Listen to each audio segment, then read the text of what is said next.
وہ جوان جو ہی پروان چڑھا ان فوان شباب آیا تو اس کی پیشانی سجدے کے تقدس سے مالا مال ہو گئی، اس کی آنکھوں میں حیا اور شرم کے پہرے آ گئے، اس کے خیالوں میں پاکیزگی آ گئی، اس کی زندگی کے شب و روز نیکی کے ماحول میں بسر ہونے لگے، اس کی راتیں ذکر الہی میں، تلاوت کلام مجید میں اور دن یاد الہی میں روزے سے گزرنے لگے۔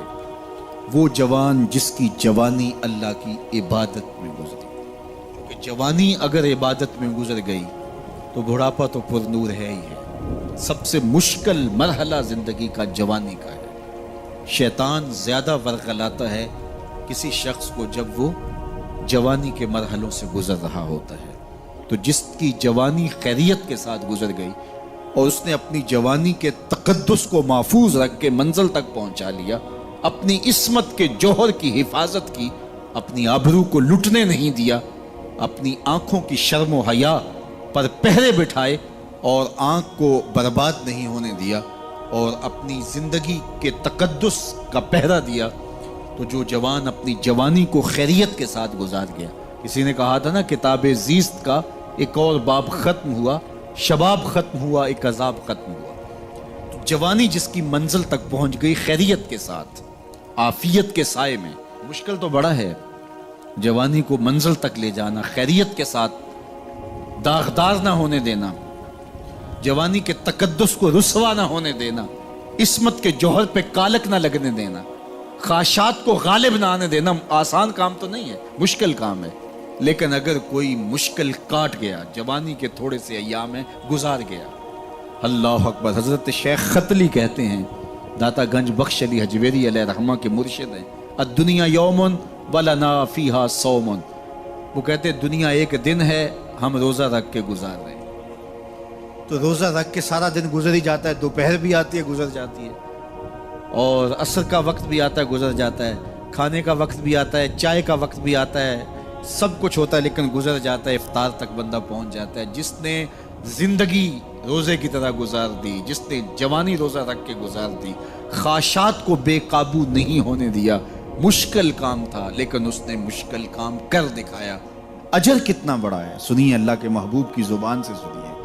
حضور نے ارشاد فرمایا جو سیدنا ابو ہریرہ کے ذریعے سے ہمارے تک پہنچا، فرمایا قیامت کے دن جب سورج کا رخ سیدھا ہوگا، زمین تانبے کی ہوگی، لوگ پسینے میں شرابور ہوں گے، کوئی ٹخنوں تک پسینے میں، کوئی گھٹنوں تک، کوئی کمر تک، کسی کو پسینے کی لگام دی جائے گی، اور وہ پسینہ ایسے نہیں ہوگا جس طرح یہ پسینہ ہے، اتنا گرم ہوگا۔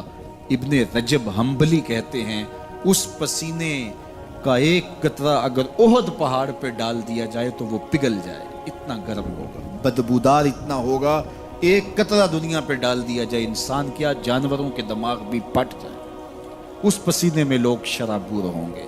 لیکن جس نے اپنی جوانی کو عافیت سے گزارا ہوگا، کل قیامت کے دن جب کوئی سایہ نہیں ہوگا، اللہ اس جوان پر اپنے عرش کا ٹھنڈا سایہ عطا فرمائے۔ وہ شخص جس کو کسی عورت نے دعوت گناہ دی اور وہ صاحب منصب تھی، صاحب جمال تھی، اور اس نے یہ کہہ کہ یہ خواہش، یہ آرزو مسترد کر دی، انی خاف اللہ۔ اسی طرح کوئی عورت ہے تو اس نے اپنے تقدس کی حفاظت کی، اپنی آبرو پہ پہرا دیا اور کسی پیشکش کو ٹھکرا دیا، تو فرمایا قیامت کے دن جب کوئی سایہ نہیں ہوگا، اللہ اسے بھی اپنے عرش کا ٹھنڈا سایہ دے گا۔ کیسا سخت دن ہوگا، اور وہ کس اعزاز میں ہوگا، کس تکریم میں ہوگا۔ یہ تو 4 دن 10-20 سال ہیں، اور وہ 50,000 سال کا ایک دن۔ پھر اس کو اللہ کا شکر ادا کرنا ہوگا کہ اللہ تو نے کتنا کرم کیا میرے اوپر کہ میری جوانی خیریت اور عافیت سے گزری، اور آج اس کا تو کتنا بہتر صلہ مجھ کو دے دیا۔ آج اللہ نے مجھے اور آپ کو فرصت دی ہے، یہ اٹھتے ہوئے جنازے، یہ پھیلی ہوئی قبریں، یہ ہم سے بچھڑتے ہوئے لوگ، یہ ہمارے لیے ایک پیغام ہے، ایک میسج ہے ہمارے نام، یہ ہمارے لیے عبرت ہے۔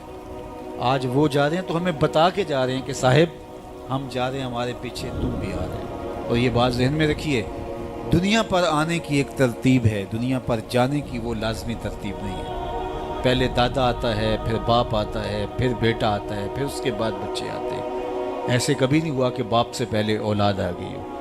دنیا پر آنے کی یہ ترتیب ہے اور یہ طے شدہ منظم ترتیب ہے، لیکن دنیا سے جانے کی یہ ترتیب نہیں ہے کہ پہلے باپ جائے پھر ہی اولاد جائے گی۔ بسا اوقات بوڑھے باپ کو جوان بیٹے کی میت کو کندھا دینا پڑ جاتا ہے۔ تو یہ دنیا سے کب کوئی جا سکتا ہے مجھے اور آپ کو نہیں پتہ، یہ امر مخفی رکھا گیا ہے اس لیے تاکہ ہم ہر لحظہ موت کے لیے تیار رہیں۔ موت کے لیے تیاری یہی ہے کہ ہم توبہ کی دہلیز پہ کھڑے رہیں، اپنے مالک کے حضور رجوع کرتے رہیں، اچھے اعمال کا ذخیرہ کریں، اور کسی کے حق ہمارے ذمے پر نہ ہو کہ ہم قیامت کے دن جو ہے وہ پچھتائیں۔ کسی نے اگر کسی کا حق غصب کیا صرف 3 پیسوں کے عوض کے اندر، قیامت کے اندر یہ کرنسی تو ہمارے ساتھ ہوگی نہیں، یہ تو ہم یہیں چھوڑ دیں گے، یہ مال، یہ دولت، یہ بینک بیلنس یہیں چھوڑ کے چلے جائیں گے، یہ تو کفن بھی میلا نہیں ہونے دیں گے کہ بانٹ لیں گے۔ جاندی واری ڈرونا بنے ہوتے ہاتھ نہ لاندے ڈر دے، جنہ لئی تو پاپ کمائے اج کتھے نہیں تیرے کر دے۔ وہ تو کفن بھی میلا نہیں ہوں گے دیں گے، بانٹ لیں گے۔ تو آخرت میں سکہ رائج الوقت عمل ہوگا، تو پھر عمل لیے جائیں گے۔ تو جس نے کسی کا ایک ٹگا مارا ہوگا، 3 پیسے مارے ہوں گے، اس کے بدلے میں 700 نمازیں جو باجماعت پڑھی گئی ہیں وہ لے لی جائیں گے، اور جو لوگوں کے پلاٹ ہڑپ کر گئے ہیں، رشوتیں، زیادتیاں، جور و ظلم، اور لوگوں کے ساتھ زیادتیاں اور لوگوں کا مال ہتھیانا، خون نچوڑنا، اذیتیں دینا، تو کس طرح وہ قیامت کے دن عہدہ برا ہو سکیں گے؟ تو آج اللہ کی رحمت کے در کشادہ ہیں، اور اس کی رحمتیں آواز دے رہی ہیں، آجو پلٹ کے میری رحمت کے دروازے کھلے ہیں۔ اللہ اکبر۔ یا ایھا الانسان ما غرک بربک الکریم، اے انسان پلٹ کے آ جاتے ہیں، رب بڑا ہی کریم ہے۔ مجھے بتاؤ، یوں بھی کوئی آواز دیتا ہے، یوں بھی کوئی پکارتا ہے؟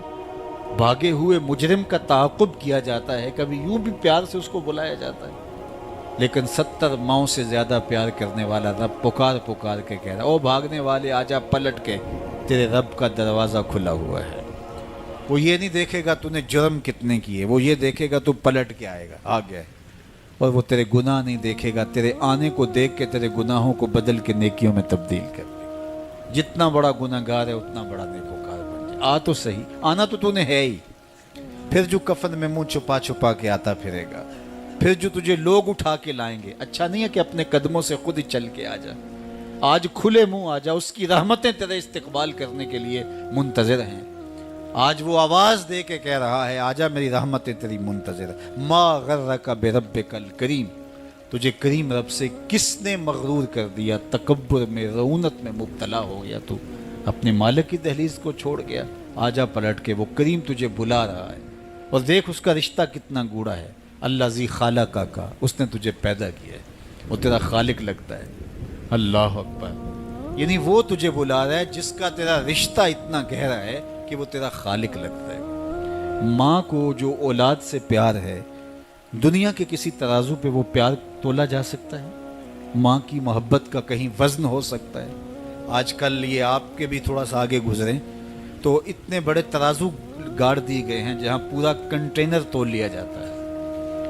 تو میں دوستوں کو کہتا ہوں کہ آج اتنے بڑے بڑے ترازو ایجاد ہو گئے ہیں کہ جہاں کنٹینر توڑ لیے جاتے ہیں، پہاڑ توڑ لیے جاتے ہیں آج جدید دنیا کے اندر، لیکن کوئی ترازو ایسا آج تک ایجاد نہیں ہوا جس پر ماں کے پیار کو بھی تولا جا سکے۔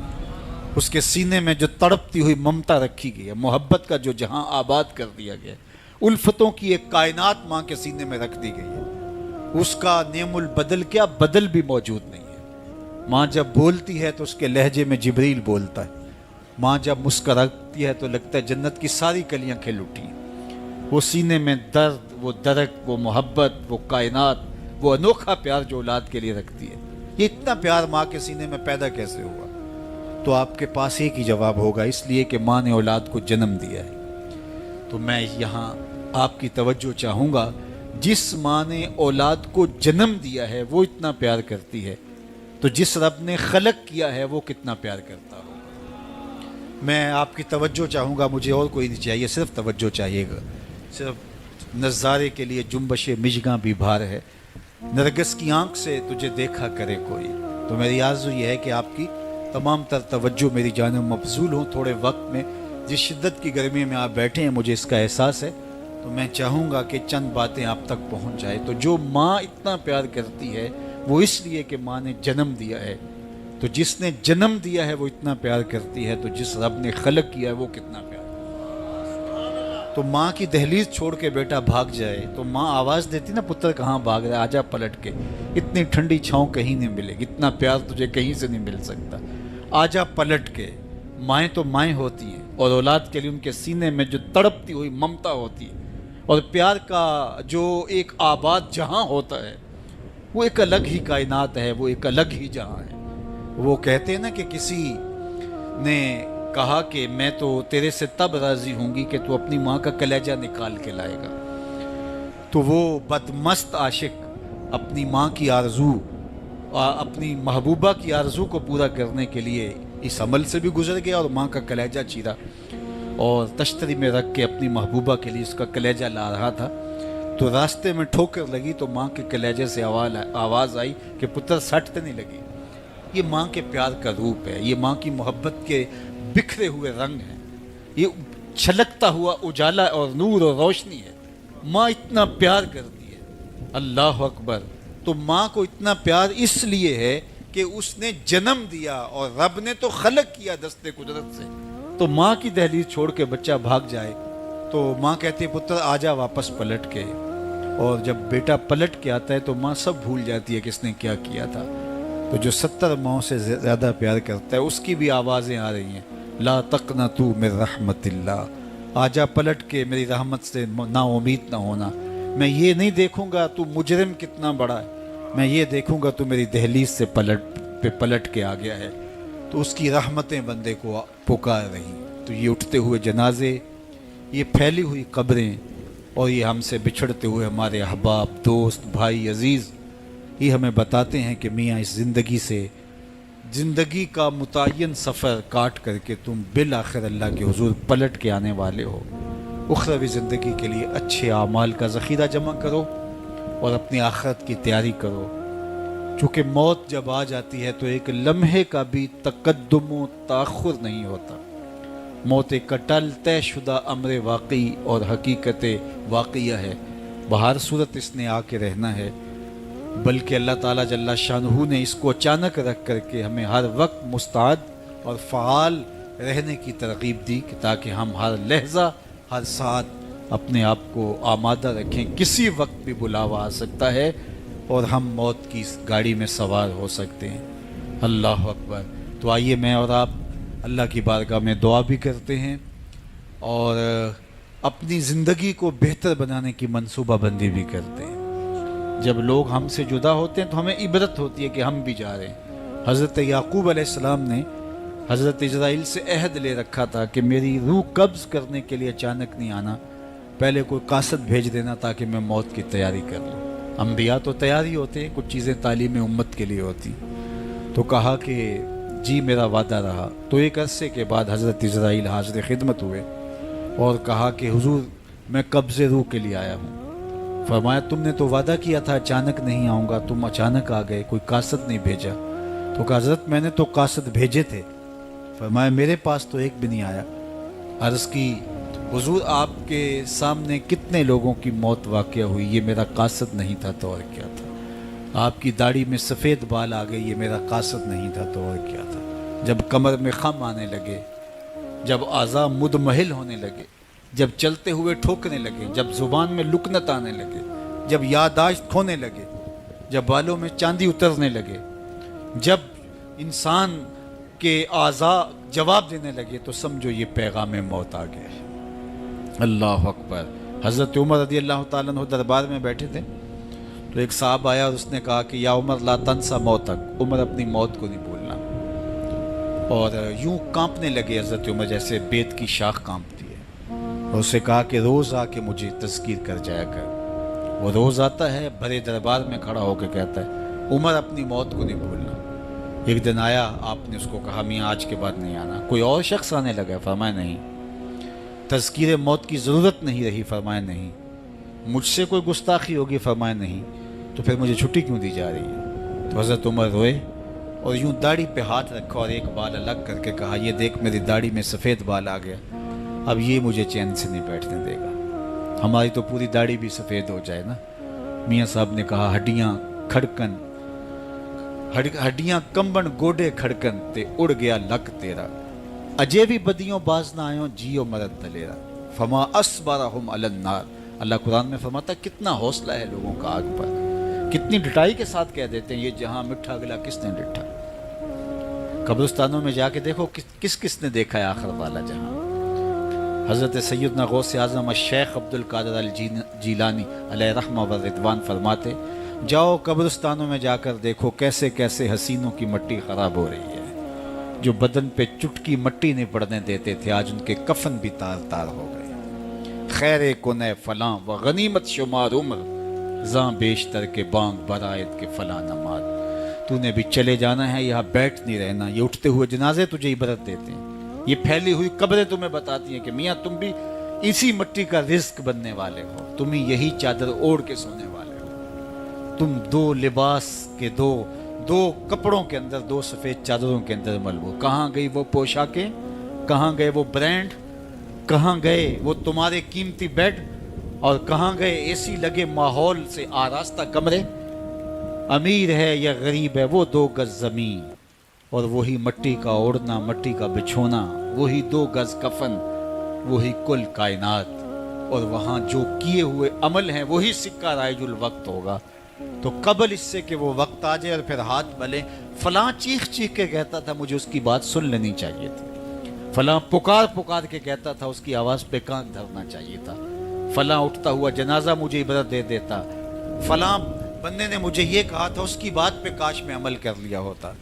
لیکن اس دن پچھتاوے سے کیا ہوگا؟ آج کا پچھتاوا کل کی بہتری کا ضامن ہو سکتا ہے، آج کا پچھتاوا زندگی بدل ہو سکتا ہے، آج کا پچھتاوا توبہ کا سبب و ذریعہ ہو سکتا ہے، آج کا پچھتاوا دل کے میل اتار سکتا ہے، اور کل کا پچھتاوا سوائے حسرت بڑھانے کے، سوائے دکھ بڑھانے کے، سوائے تکلیف میں اضافے کے اور کچھ نہیں ہوگا.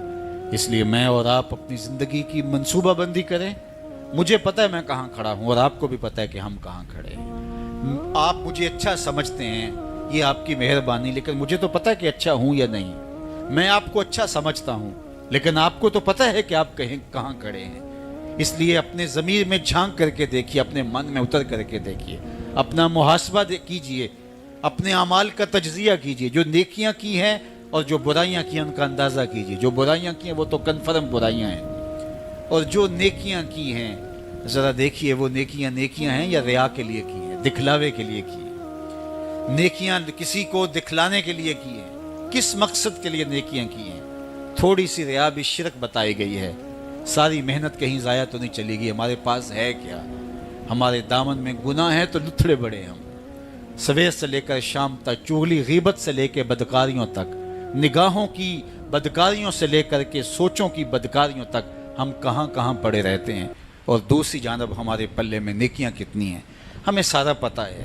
ایک تو نامہ اعمال قیامت کے دن تولا جائے گا، ہم خود اپنے ضمیر کی عدالت میں ترازو گاڑ کے تولے. حضرت عمر فرمایا کرتے تھے حاسبو قبل ان تحاسبو، اس سے قبل کہ تمہارا حساب کیا جائے تم اپنا حساب پہلے ہی خود کر لو. کبھی آپ عمرے پہ جاتے ہیں یا بیرون ملک سفر کرتے ہیں تو وہاں سامان باندھ کر کے پہلے تول رہے ہوتے ہیں کہ ایئرپورٹ پہ پریشانی نہ ہو. حالانکہ ایئرپورٹ پہ اگر 2-4 کلو سامان بڑھ بھی گیا تو کوئی بات نہیں، 4 ریال دے کے آپ سامان لا سکتے ہیں. لیکن اس کے باوجود آپ وہاں کسی سے ترازو مانگ کے بار بار اپنے پیس تول رہے ہوتے ہیں کہ جناب ایئرپورٹ پہ جا کے پریشانی نہ ہو. تو اس دنیا پر بھی اعمال تول لو، کہیں نزا کے وقت پریشانی نہ ہو، کہ حشر کے وقت جب اعمال تلنے لگے تو وہاں پریشانی نہ ہو. تو یہ تھوڑا سا وقت ہے، یہ زندگی مختصر ہے اور ہم تیزی کے ساتھ موت کی طرف بڑھ رہے ہیں. حضرت سیدنا علی المرتضیٰ رضی اللہ تعالیٰ عنہ فرماتے ہیں یہ تمہاری سانسیں جو ہیں یہ موت کی طرف اٹھتے ہوئے قدم ہیں. تم سمجھتے ہو ہم بڑے ہو رہے ہیں لیکن حقیقت میں تم چھوٹے ہو رہے ہو. چونکہ گنتی جب الٹی شروع ہو جائے تو کام جلدی 0 پر پہنچتا ہے. کبھی آپ اشارے پہ رکے ہوں تو 60 سے نیچے آ رہی ہو یا 70 سے یا 120 سے تو کام تو 0 پہ آ جاتا ہے، اور جب کام 0 پہ آ جاتا ہے تو پھر لال بتی جل جاتی ہے. اللہ اکبر. تو یہ تیزی کے ساتھ زندگی گزر رہی ہے اور ہم کوئی 60 سے نیچے آ رہا ہے، کوئی 55 سے نیچے آ رہا ہے، کوئی 50 سے نیچے آ رہا ہے، اور جب 0 تک آ جائیں کہ پھر اس سے آگے تو کچھ بھی نہیں ہے. ایک روایت میں آتا ہے ان اللہ یحب الشاب التائب، اللہ تعالیٰ توبہ کرنے والے جوان کو پسند کرتا ہے، اس سے محبت کرتا ہے، تو وہ محبوب بارگاہ ہو جاتا ہے جو جوانی میں اللہ جل شانہ ہو کے حضور رجوع کرتا ہے۔ یا کسی نے کہا تھا در جوانی توبہ کردن شیوائے پیغمبری، وقت پیری گرگ ظالم می شود پرہیزگار۔ جوانی میں توبہ کرنا پیغمبروں کا شیوا ہے۔ جب بوڑھا ہو جائے، دانت ٹوٹ جائیں، پنجوں میں زور نہ رہے، تو بھیڑیا شکار چھوڑ کر کے شریف بن کے بیٹھ جائے، تو یہ تو اس کی مجبوری ہے۔ جوانی میں توبہ کرنا، جب قوا مضبوط ہوں، جب شباب کی جولانیاں ہوں، جب آرزویں جواں ہوں، جب خواہشیں پگلی ہوں، اور پھر اس کے باوجود اپنی خواہشات کو کنٹرول میں رکھنا، اپنی آرزوؤں کو لگام ڈال دینا اور اپنی تمناؤں کو حصار میں رکھنا اور اللہ سے ڈر کے گناہوں کو چھوڑنا اور اس کے حضور سجدہ ریزیاں، اس کے حضور خشوع و خضوع کے ساتھ زندگی کے لمحات بسر کرنا، یہ خوش نصیب لوگوں کا مقسوم ہوتا ہے۔ تو وہ جوان جس کی جوانی یاد الہی میں گزری، جس کی جوانی ذکر الہی میں گزری، مصلی پہ گزری، تہجد کے لمحات میں وہ اٹھ کے اللہ کے حضور دعائیں کرتا رہا، التجائیں کرتا رہا، وہ جوان قیامت کے کڑکتے اس ماحول میں اللہ کے عرش کے ٹھنڈے سائے تلے ہوگا۔ تیسرا شخص جس کو اللہ تعالیٰ قیامت کے دن اپنے عرش کا ٹھنڈا سایہ عطا کرے گا، وَرَجُلٌ قَلْبُهُ مُعَلَّقٌ بِالْمَسَاجِدِ، وہ شخص جس کا دل مسجد کے ساتھ جڑا ہوا ہے، مسجد کے ساتھ لٹکا ہوا ہے، مسجد کی ملازمت، مسجد کی حاضری، مسجد کی صفائی، مسجد کی ستھرائی، مسجد کی پاکیزگی کے لیے کوشش، مسجد کی تعمیر، مسجد کی تزئین اور مسجد کی آبادی کے لیے دن رات کوشاں رہا، ایک نماز کے بعد دوسری نماز کا انتظار کرتا ہے، تو یہ خوش نصیب وہ ہے جس کا دل جڑا ہوا ہے مسجد کے ساتھ۔ ایک جلیل القدر نام آپ نے سنا ہے، اور وہ ہے ربیع بن خثیم رضی اللہ تعالیٰ عنہ۔ انہیں حمامت المسجد کہا جاتا تھا، مسجد کا کبوتر۔ تو یہ کہا کرتے تھے اس قدر مسجد میں رہتے تو کہتے مجھے اچھا لگتا ہے کہ میں اللہ کے گھر میں رہوں۔ تو یہ فرمایا کرتے تھے کہ جس دن اذان ہو اور مجھے مسجد میں نہ پاؤ تو سمجھ لینا کہ میرا انتقال ہو گیا۔ یہ ہو نہیں سکتا کہ ندائے نماز ہو، اذان پکاری جائے اور مجھے آپ مسجد میں نہ دیکھو۔ تو مسجد کی حاضری یہ ان کا شعار حیات تھا، اس لیے ان کو حمامت المسجد، مسجد کا کبوتر کہا گیا۔ تو کتنے خوش نصیب لوگ ہیں جو مسجد سے جڑے ہوتے ہیں۔ فرمایا کچھ لوگ ہیں جو مسجد سے یوں جڑے ہوئے ہوتے ہیں جس طرح لکڑی میں کیل ٹھکا ہوتا ہے، تو چوب کے اندر جس طرح کیل جڑا ہوا ہوتا ہے، اسی طرح وہ مسجد کے ساتھ جڑے ہوئے ہوتے ہیں۔ تو کبھی وہ بیمار ہو جائیں اور وہ مسجد حاضر نہ ہو پائیں تو اللہ کے کچھ فرشتے ہیں جو ان کی عیادت کرنے کے لیے ان کے گھروں میں جاتے ہیں۔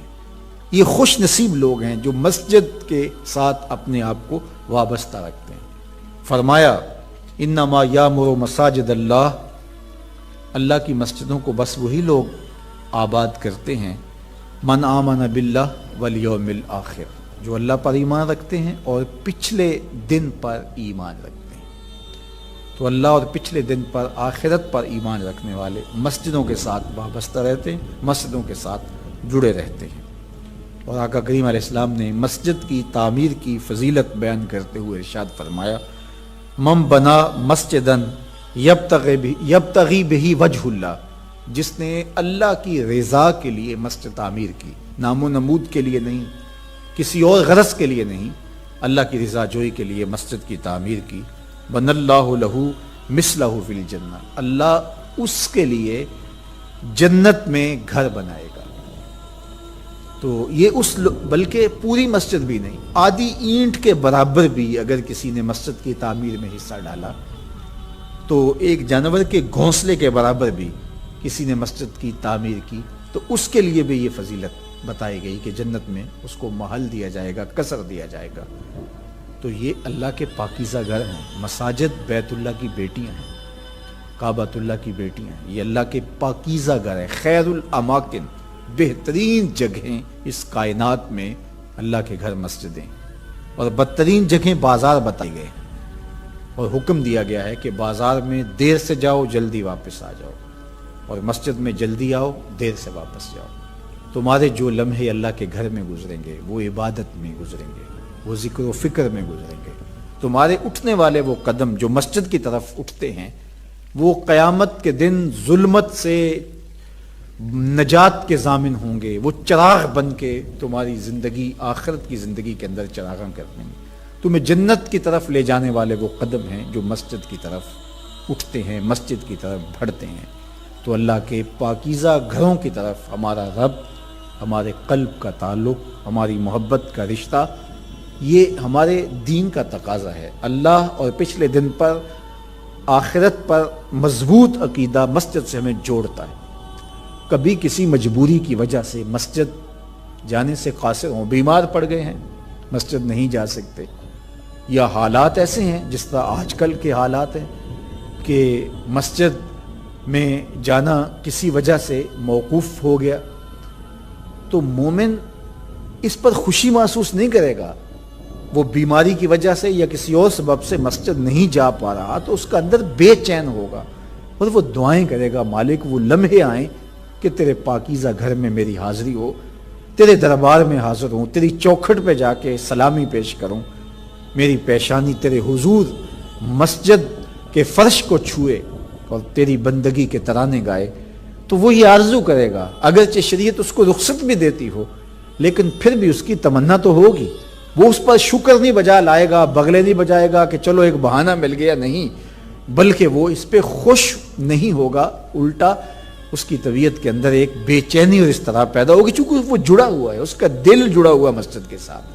تو ایسا شخص جس کا دل مسجد کے ساتھ جڑا ہوا ہے، تو میرے اور آپ کے آقا و مولا نے فرمایا قیامت کے دن جب کوئی سایہ نہیں ہوگا، اللہ اس کو اپنے عرش اجتمع علیہ و تفرق علیہ۔ وہ شخص، وہ دو اشخاص جو محبت کرتے ہیں تو اللہ کے لیے، آپس میں جب ملتے ہیں تو اللہ کے لیے، جدا ہوتے ہیں تو اللہ کے لیے، یعنی ان کی محبت کسی دنیاوی منفعت کے لیے نہیں، کسی ذاتی غرض کے لیے نہیں، محض دوستیاں پیدا ہو جاتی ہیں اور ایک دوسرے کو ملے بغیر تسین نہیں ہوتی، اس لیے نہیں، بلکہ ان کی دوستی محض اللہ کی رضا کے لیے، اللہ کی خوشنودی کے لیے۔ الحب للہ والبغض للہ، اللہ کے لیے محبت، اور جب بغض کسی سے ہے، دشمنی کسی سے ہے، تو وہ بھی اللہ کے لیے۔ جس میں تنہائی میں اللہ کا ذکر کیا، اللہ کو یاد کرنے بیٹھ گیا، کوئی دیکھنے والا نہیں تھا، وہ تنہا تھا، حجرے میں تھا، اپنے بند کمرے میں تھا، اپنے رب کو یاد کیا، اللہ کی یاد کرتے کرتے اس کی آنکھوں سے آنسو ٹپکنے لگے، اس کی آنکھیں آنسوؤں کا خراج دینے لگی۔ تو میرے اور آپ کے آقا و مولا نے فرمایا کہ یہ آنسو اتنے قیمتی ہیں، ان آنسوؤں کے بدلے میں قیامت کے دن اسے عرش الہی کا سایہ نصیب ہوگا، عرش الہی کا سایہ اسے نصیب ہوگا ان آنسوؤں کے بدلے میں۔ رومی علیہ رحمہ فرماتے ہیں جہاں پانی گرتا ہے وہاں سبزہ اگتا ہے، جہاں آنسو گرتے ہیں وہاں رحمت اترتی ہے۔ تو اس لیے جو اللہ کی یاد میں رونے کا لطف ہے اور اللہ کی یاد میں آنسو بہانے کا اجر اور صلہ رکھا گیا ہے، یہ گناہوں کو دھو ڈالتا ہے، یہ اندر کی صفائی اور ستھرائی کا سبب اور ذریعہ ہے۔ میرے اور آپ کے آقا و مولا نے فرمایا راتوں کی تنہائیوں میں اٹھ کے قرآن پڑھا کرو اور قرآن پڑھتے ہوئے رویا کرو۔ پھر فرمایا فَإِن لَمْ تَبْكُوا فَتَبَاكُوا، اگر رونا نہ آئے تو رونے کی کوشش کیا کرو۔ حضرت داتا گنج بخش علی حجویری سے ایک مرید نے کہا حضرت اگر رونے کی کوشش کریں پھر بھی رونا نہ آئے، فرمایا پھر اپنے مقدر پہ رویا کرو۔ تم اتنے سنگ دل ہو گئے ہو کہ تمہاری آنکھیں آنسوں کا خراج نہیں دیتی۔ جو رونا نہیں جانتا وہ اللہ کی رحمتوں کو اور اللہ کی کرم نوازیوں کو کیسے سمیٹ پائے گا؟